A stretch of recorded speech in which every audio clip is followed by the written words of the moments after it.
योऽन्तः प्रविश्य मम वाचमिमां प्रसुप्ताम् सञ्जीवयत्यखिलशक्तिधर स्वधाम्ना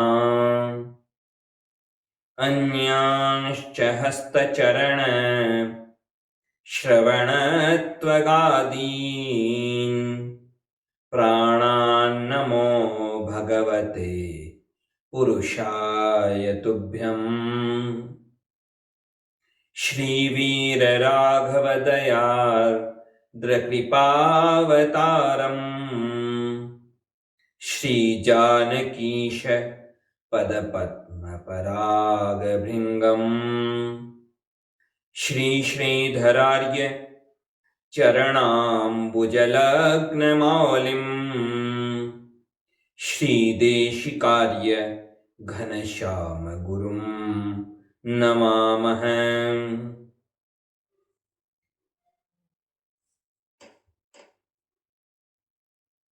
भगवान की असीम कृपा कि जो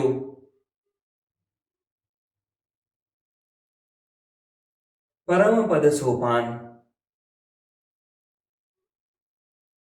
ग्रंथ का चिंतन करने का अवसर हमें प्राप्त हो रहा है। श्री वेदांत देशिक स्वामी जी ने परम पद सोपान ग्रंथ की रचना की, लेकिन रचना करके उन्होंने ये नहीं कहा कि मैंने किया।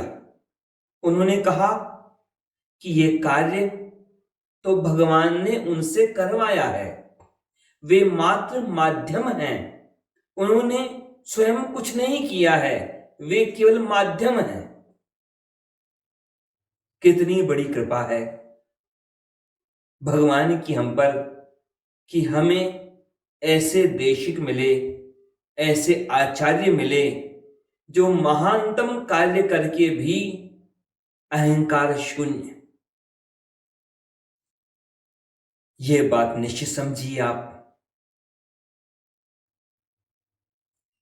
आचार्य लोग उपदेश कर देते हैं, मार्ग बना देते हैं, व्यवस्था कर देते हैं, भगवान भी कृपा कर डालते हैं बहुत तरह से, लेकिन उस कृपा का परिणाम नहीं मिल पाता। उसका जिम्मेदार कौन है? उसके जिम्मेदार हम स्वयं हैं। जब तक हम स्वयं अपना कल्याण नहीं चाहेंगे, तब तक भगवान भी किसी का कल्याण नहीं कर पाते। भगवान किसका कल्याण नहीं चाहते? भगवान हर प्राणी का कल्याण चाहते हैं, लेकिन फिर भी कल्याण नहीं होता। कारण क्या है? भगवान सबको स्वतंत्र रखते हैं कि तुम्हारी इच्छा हो वैसे तुम आगे बढ़ो, आगे बढ़ो, पीछे हटो, दाएं जाओ, बाएं जाओ। भगवान ने इतनी स्वतंत्रता हर प्राणी को दी है। श्रीमद् भागवत महापुराण में जहां एकादश स्कंध में उद्धव जी के साथ भगवान का संवाद होता है, भगवान श्री कृष्ण क्या कहते हैं उद्धव जी से? भगवान श्री कृष्ण से जब उद्धव जी ने पूछा था, भगवान कैसे हो मेरा कल्याण, भगवान ने कहा देखो, ये जो संसार में मानव हैं, उन मानवों का कल्याण कैसे होगा कि जब वे विवेक पूर्वक चिंतन करें अपने कर्मों के बारे में।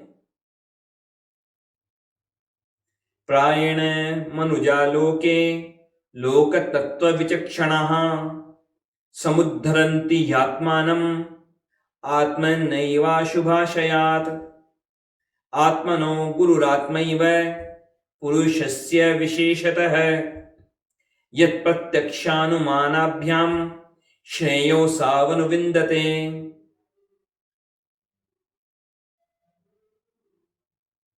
विवेक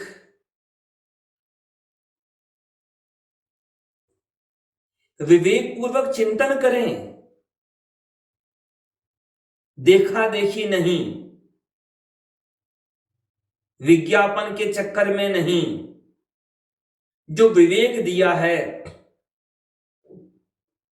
भगवान ने जो विवेक दिया है, उस विवेक का प्रयोग करें। क्या सही है, क्या गलत है, उसका चिंतन करें और व्यवहार में उसका पालन करें। स्पष्ट कहा भगवान श्री कृष्ण ने वहां पर कि सारे प्राणियों में और विशेष रूप से मनुष्य में स्वयं मनुष्य ही अपना सबसे पहला गुरु है। मानव स्वयं अपना गुरु स्वयं है, पहला गुरु स्वयं है, क्योंकि उसे ही निर्णय करना होगा। बाद में दीक्षा गुरु, शिक्षा गुरु, वो सब बाद में, पहला गुरु स्वयं है। क्यों? क्योंकि जब तक स्वयं अपने कर्तव्य का निर्णय नहीं करेगा, जब तक स्वयं अपने जीवन की दिशा का निर्णय नहीं करेगा, जब तक यह निर्णय नहीं करेगा कि मुझे मेरा कल्याण करना है, तब तक क्या करेगा दीक्षा गुरु, क्या करेगा शिक्षा गुरु?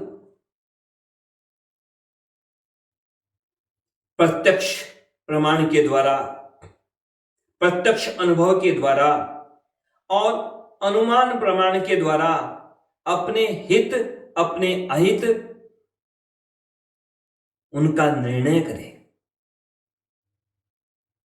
भगवान श्री कृष्ण ने वहीं पर स्पष्ट कहा कि बहुत तरह के प्राणी हैं, एक तरह के नहीं, दो तरह के नहीं, बहुत तरह के प्राणी हैं। लेकिन भगवान ने कहा सबसे प्रिय कौन सा प्राणी है उन्हें? कि यह मानव सबसे श्रेष्ठ है। यह मानव का जो शरीर है सबसे श्रेष्ठ है। एक द्वित्री चतुष्पादो बहुपादस्तथा पदः बभ्यः सन्ति पुरशिष्टास् तासाम में पौरुषी प्रिया। ये जो मानव देह है, मानव शरीर है, यह भगवान की सर्वश्रेष्ठ रचना है। सारी व्यवस्था कर दी भगवान ने। भगवान ने स्पष्ट कहा अत्र माम मार्गयन्तद्धा युक्ता हेतुविरीश्वरम गृह्यमाणैर्गुणैर्लिंगैर् अग्राह्यम अनुमानतः।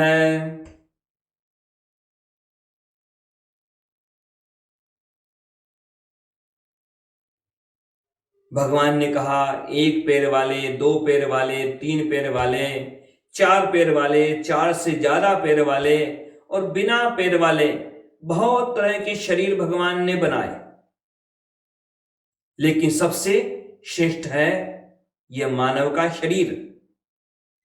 भगवान ने स्पष्ट कहा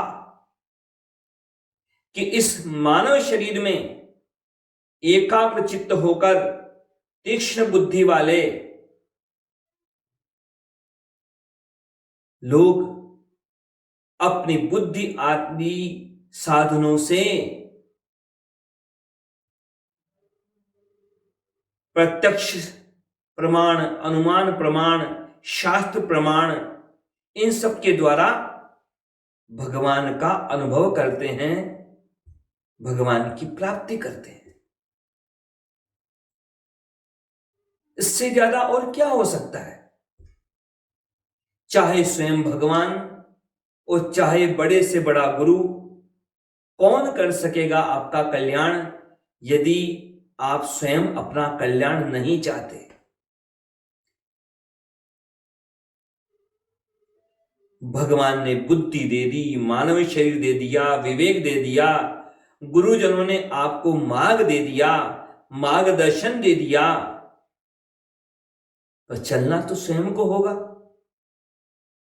श्री वेदांत देशिक स्वामी जी ने यह परम पद सोपान नाम की सीढ़ी बना दी, सोपान बना दिए। यह सोपान जो भगवान तक पहुंचाता है, भगवान तक पहुंच सकते हैं इसके द्वारा। बिल्कुल नीचे गड्ढे में गिरे हैं तो ऊपर भगवान तक पहुंच सकते हैं। लेकिन क्या विडंबना है संसार की, लोग उन सीढ़ियों पर चढ़ना नहीं चाहते जो सीढ़ियां उन्हें भगवान तक पहुंचाती हैं, भगवान की प्राप्ति कराती हैं। लोग सीढ़ियां लगा रहे हैं उन गड्ढों में जिन गड्ढों में गिर करके नरक तक पहुंचेंगे। कर्म करते हैं रावण जैसे और आशा करते हैं कि वैकुंठ में पहुंचेंगे। यह कैसे हो सकता है? 9 सीढ़ी बताई यहां परम पद सोपान में।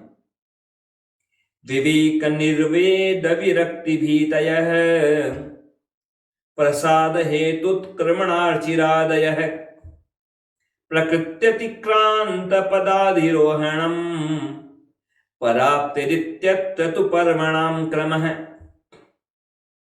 ये 9 सीढ़ी 9 पर्व इस ग्रंथ में परम पद सोपान में 9 पर्व हैं, 9 सीढ़ियां हैं, 9 सोपान है। हर पर्व का विषय अलग है। आपस में सारे विषय जुड़े हुए हैं लेकिन अलग अलग पर्व में मुख्य विषय अलग है। पहला जो पर्व है, पहली जो सीढ़ी है वह है विवेक, इसलिए उसका नाम है विवेक पर्व। दूसरा जो पर्व है उसका नाम है निर्वेद। निर्वेद यानी संसार से ऊब जाना, संसार की चीजों से, संसार के लोगों से, संसार के विषयों से, संसार की हर वस्तु से अरुचि होना। इसलिए ये जो पर्व है दूसरा, उस पर्व का नाम है निर्वेद पर्व। तीसरा पर्व है विरक्ति। विरक्ति यानी वैराग्य, इसलिए उसका नाम विवेक के बाद दूसरा पर्व निर्वेद और तीसरा पर्व विरक्ति पर्व। चौथा पर्व जो है यह संसार से भयभीत होने का वर्णन है कि संसार भले ही प्रिय लगे, संसार के विषय प्रिय लगे, लेकिन कितनी समस्या है संसार। संसार में रुचि रखना, संसार से मोह करना कितना भयानक है। इसलिए इस पर्व का नाम है भीति पर्व। 5वें पर्व में प्रसाद हेतु यानी भगवान की कृपा कैसे प्राप्त हो उसका चिंतन किया गया। और 6ठे पर्व में मृत्यु के पश्चात शरीर से जो जीवात्मा का गमन होता है, शरीर से निकलने का जो वर्णन है, इसलिए उस पर्व का नाम है उत्क्रमण। 7वें पर्व में अर्चिरादि मार्ग का वर्णन है, इसलिए उसका नाम है अर्चिरादि पर्व। 8वें पर्व में प्रकृति के ऊपर, प्रकृति से परे जो भगवान का दिव्य लोक है, तद विष्णु हो परमम पदम, उस परम पद का, परम श्रेष्ठ वैकुंठ धाम का वर्णन है, इसलिए उसका नाम दिव्य देश प्राप्ति पर्व है। और 9वां पर्व यानी सबसे परे जो हैं स्वयं भगवान, सबसे परतत्व जो हैं श्री भगवान, उनकी प्राप्ति का वर्णन है, इसलिए उसका नाम है प्राप्ति पर्व। इस प्रकार इस ग्रंथ में 9 पर्वों का क्रम से चिंतन किया गया। ऐसी घटना हुई थी, एक बार कोई सम्राट था, दयालु सम्राट। तो वह सम्राट अपने राज्य के एक पहाड़ी हिस्से से गुजर रहा था और पहले कभी वह उस क्षेत्र में आया नहीं था। दुर्गम पहाड़ियां थी,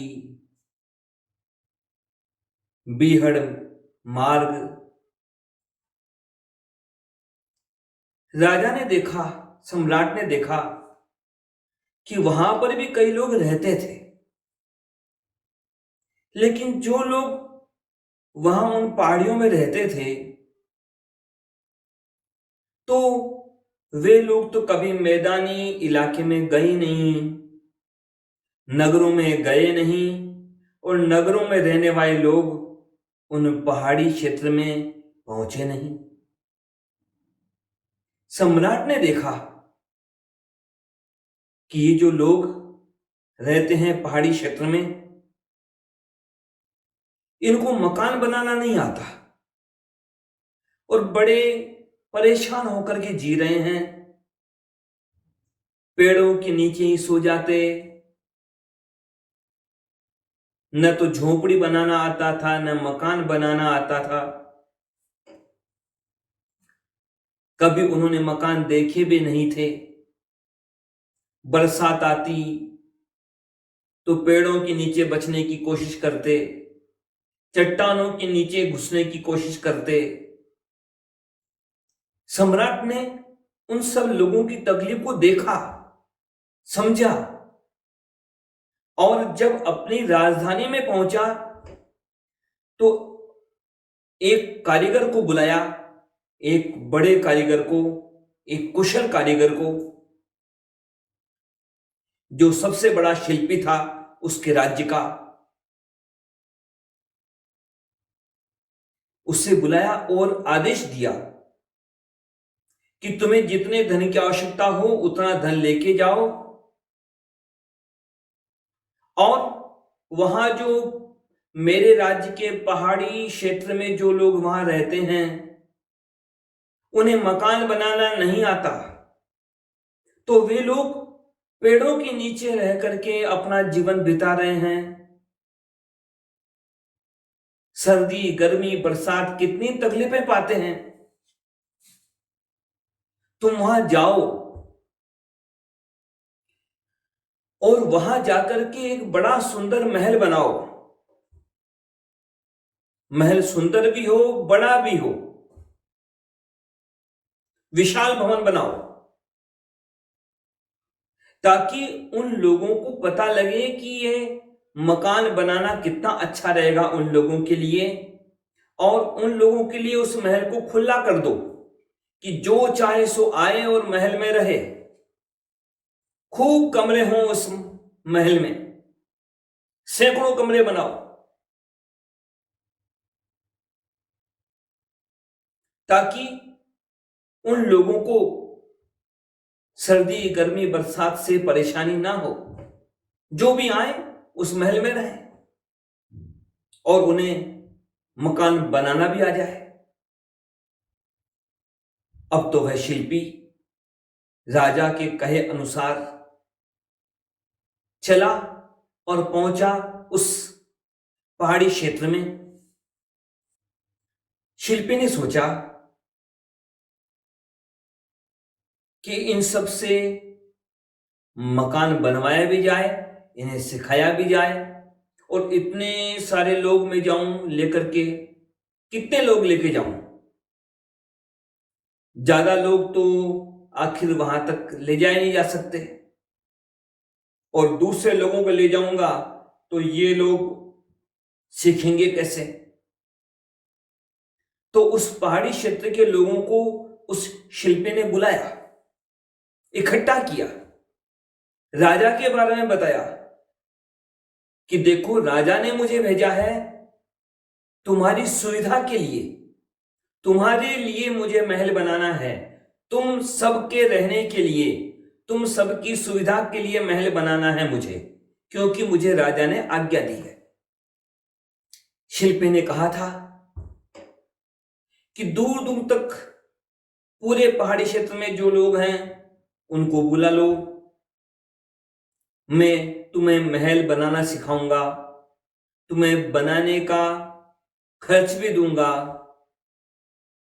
तुम ही यहां पर कारीगर बन जाओगे, तुम ही यहां पर मजदूर भी बन जाओगे, तुम्हें वेतन भी मिल जाएगा, रुपया भी मिल जाएगा, और तुम्हारे लिए ही यह महल भी बन जाएगा। अब लोग इकट्ठा तो हो गए, लेकिन लोग उल्टा उस शिल्पी को कहने लगे कि महल, ये महल क्या होता है? हमने तो कभी ये शब्द सुना नहीं, हमने कोई महल वहल कभी देखा नहीं, पता नहीं तुम क्या सपने दिखा रहे हो, ये कौन सा मकान, कैसा मकान? शिल्पी समझाने की कोशिश करने लगा, पर कैसे समझाए? जिसने कभी एक मकान नहीं देखा, जिसने कभी झोपड़ी भी नहीं देखी, उसे कैसे समझाया जाए कि कोई महल भी होता है, कि कोई मकान होता है? कैसे समझाया जाए? शिल्पी ने कहा कि मैं तुम्हें बना के दिखाऊंगा, तुम देख लेना। लोग उल्टा उस कारीगर को ही डांटने लगे, कह रहे हम तो सीधे साधे लोग हैं, हमें ठगना चाहते हो महल के नाम पर, और कोई हमारे लिए महल क्यों बनाएगा? बिना स्वार्थ के कोई क्या करता है दुनिया में? तो बिना स्वार्थ के, बिना लाभ के तुम हमारे लिए महल क्यों बनाओगे? राजा हमारे लिए महल क्यों बनाएगा? तुम जरूर हमें ठगना चाहते हो। लोगों की तो भीड़ थी, कारीगर अकेला था। उस भीड़ में उस अकेले कारीगर की बात कौन सुने? कोई सुनने को तैयार नहीं। कारीगर ने कहा कि मैं तुम्हें बना के बताऊंगा, तुम्हें से, तुम लोगों में से चुनूंगा कि कौन कारीगर का काम कर सकते हैं, कौन मजदूरी का काम कर सकते हैं। अब जब चुनने लगा, चयन करने लगा वह शिल्पी,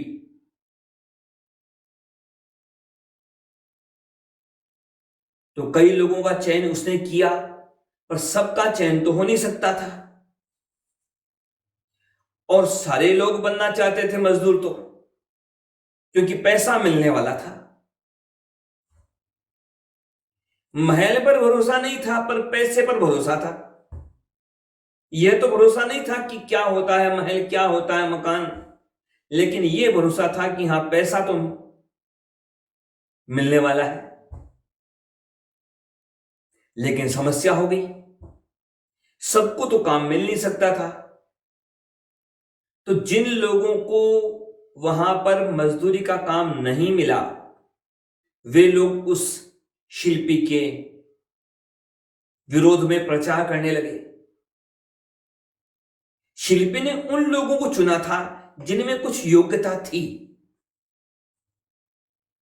जो कुछ बुद्धिमान थे, सीखने की योग्यता हो, समझने की योग्यता हो। सब में उतनी योग्यता नहीं थी, लेकिन हल्ला मचाने की योग्यताएं तो बहुत होती है लोगों में। अब जो लोग चुने नहीं गए, वे दाएं बाएं गए, इधर उधर गए, और कई तरह की बातें करने लगे उस शिल्पी के बारे में, उस महल के बारे में। वे लोग जगह जगह जाके बातें करने लगे कि ये महल तो बड़ा खतरनाक है, इस महल में जो कोई रहेगा वह मर जाएगा, यह महल बनाने से इस पूरे इलाके में बाढ़ आ जाएगी, तूफान आ जाएगा, भूकंप आ जाएगा। अरे जो चीज हमारे यहाँ पर थी ही नहीं, वो चीज यहाँ बनानी उचित नहीं। अरे जो महल बाप दादाओं ने नहीं देखा, वो महल हमको भी क्यों चाहिए? ऐसा विरोध करने लगे वे लोग कि शिल्पी तो महल बनवाता दिन भर में जितना, रात को वो दूसरे लोग आकर के महल की ईंटें उखाड़ देते। जितना काम होता दिन भर में, उससे ज्यादा का नुकसान रात में कर देते। बड़ी मुश्किल से आधा महल बना नहीं बना कि और बातें होने लगी।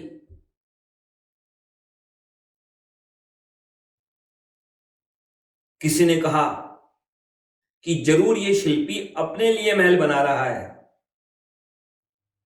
किसी दूसरे के लिए परोपकार कोई क्यों करेगा।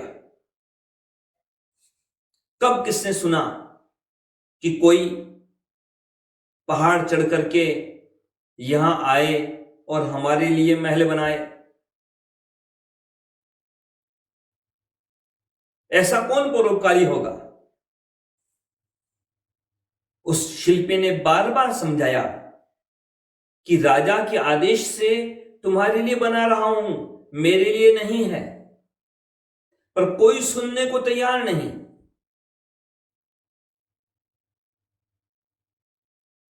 अब शिल्पी खुद नहीं समझा सका तो जो लोग उसके साथ काम कर रहे थे उन लोगों को भेजा कि तुम समझाओ इन सबको। उन लोगों ने जाके समझाया दूसरों को, लेकिन हल्ला मचाने वाले लोगों ने कह दिया, अरे ये सब तो उस शिल्पी के ही नौकर हैं, उसी के जासूस हैं, उसका नमक खाते हैं, जिसकी खाते हैं उसकी बजाते हैं, इनकी बात हम नहीं सुन सकते। उस शिल्पी को स्वयं आना चाहिए, वह खुद हमें समझाए। अब शिल्पी खुद समझाने गया। अब शिल्पी को जो समय लगाना था उस महल के निर्माण में, अब उस निर्माण में समय लगाने की बजाय उन लोगों को समझाने में उसका समय बीतने लगा। जिनके लिए महल बनाया जा रहा था उन्हीं को समझा रहा है। हजार काम छोड़ के उन लोगों को समझाने में उसका समय बीत रहा है। लेकिन लोगों ने और सवाल उठा दिए, अरे अब क्या समझाने के लिए आए हो? जब हमने आरोप लगाया था उस समय तुम्हें उत्तर देना चाहिए था, पहले क्यों नहीं आए? शिल्पी ने कहा, पहले मैं उत्तर कैसे देता? तुमने पूछा तो उत्तर देने आया हूं, तुमने पूछा नहीं तो मैं उत्तर देता कैसे? लोगों ने कहा, अरे हमें बुद्धू मत समझो, हम बहुत समझते हैं कि कोई आदमी पहाड़ पर चढ़कर इतनी मेहनत क्यों करेगा हमारे लिए। जरूर कोई षड्यंत्र है, जरूर कोई समस्या है, जरूर तुम हमें मुसीबत में डालने आए हो, हमें महल नहीं चाहिए। उसने बहुत कोशिश की समझाने की, लेकिन लोग मानने को तैयार नहीं। भीड़ में से एक समझदार आदमी ने उस शिल्पी से कहा कि तुम कहते हो कि सम्राट ने तुम्हें भेजा है महल बनाने के लिए, तो जरूर तुम्हारे पास कोई प्रमाण पत्र होगा। लोगों ने कहा शिल्पी से कि हां, बात सही है, देखो यदि कोई तुम्हारे पास प्रमाण पत्र हो तो हमें दिखा दो। अब शिल्पी गया वापस सम्राट के पास, सम्राट से कहा, वे लोग बिना प्रमाण पत्र के मान ही नहीं रहे, प्रमाण पत्र दीजिए मुझे। शिल्पी ने प्रमाण पत्र प्राप्त किया सम्राट से, लेकर के आया प्रमाण पत्र। लेकिन एक और समस्या हो गई, उस पहाड़ी क्षेत्र में कोई पढ़ना लिखना जानता ही नहीं था। वे पहाड़ी लोग कहने लगे कि ये शिल्पी तो हमें पागल बना रहा है, इस कागज पर तो सिर्फ काली लकीरें खींची हुई हैं और कुछ भी नहीं है, प्रमाण पत्र कहां पर है? शिल्पी ने कहा, यह प्रमाण पत्र ही तो है, सम्राट के हस्ताक्षर हैं, पर वहां कोई पढ़ने वाला ही नहीं, काला अक्षर भैंस बराबर। अब वैसों को कैसे समझाए? लोग कहने लगे, हमें तुम धोखा दे रहे हो, इसमें तो कुछ भी नहीं लिखा हुआ है, इसमें तो कोई प्रमाण पत्र नहीं है, केवल कागज है और काली लकीरें हैं टेढ़ी मेढ़ी। अब जो अनपढ़ होंगे उनके लिए तो कुछ भी लिख दो, उनके लिए वो काली लकीरों से ज्यादा और क्या है। बड़ी मुश्किल से खोजने पर उस पहाड़ी क्षेत्र में एक आदमी मिला जो पढ़ना जानता था। लेकिन उस आदमी ने उस शिल्पी को, कारीगर को एक तरफ ले जाकर के कह दिया कि मुझे 1000 चांदी की सिक्के दो तो मैं पढ़कर बताऊंगा। शिल्पी ने कहा कि यह प्रमाण पत्र सही है, सब कुछ सही है, अरे कोई गलत काम किया जाए तो उसके लिए रिश्वत देनी हो, जब सब कुछ सही है तो मैं रिश्वत कैसे दे सकता हूं। अब तो वो आदमी भी नाराज हो गया शिल्पी से। उस आदमी ने भीड़ में जाकर के अफवाह उड़ा दी कि इस कागज में कुछ भी नहीं लिखा हुआ है,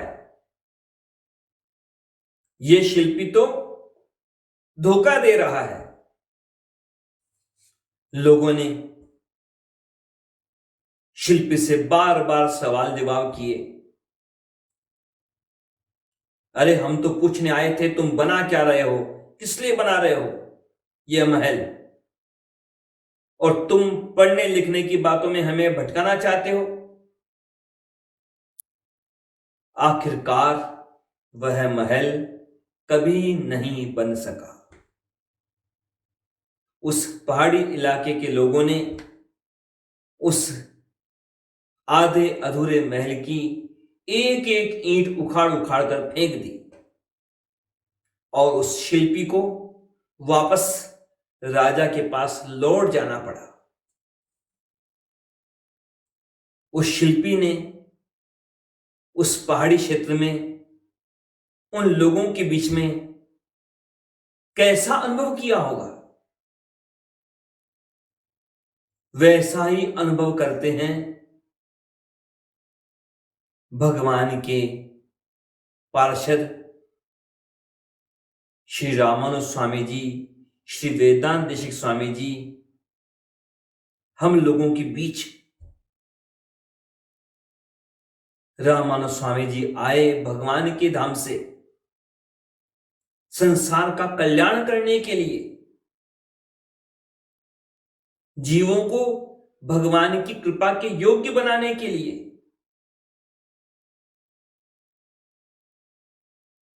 वेदांत देशिक स्वामी जी ने भी यह परम पद सोपान की सीढ़ी खड़ी कर दी बना करके कि इस सीढ़ी से पहुंच जाओ भगवान के चरणार बिंदों तक। लेकिन हालत क्या है, लोग चिंतन करने के लिए तैयार नहीं है बिल्कुल भी। आप उस पहाड़ी क्षेत्र के लोगों को पागल कहेंगे, लेकिन उनकी बात छोड़िए, हम अपनी सोचें। हम क्या हैं, आप क्या हैं। भगवान ने श्रीमद् भगवत गीता में स्वयं उपदेश किया, श्रीमद् भागवत में उपदेश किया, स्वयं उपदेश किया, लेकिन उस श्रीमद् भगवत गीता को आपने कभी नहीं पढ़ा।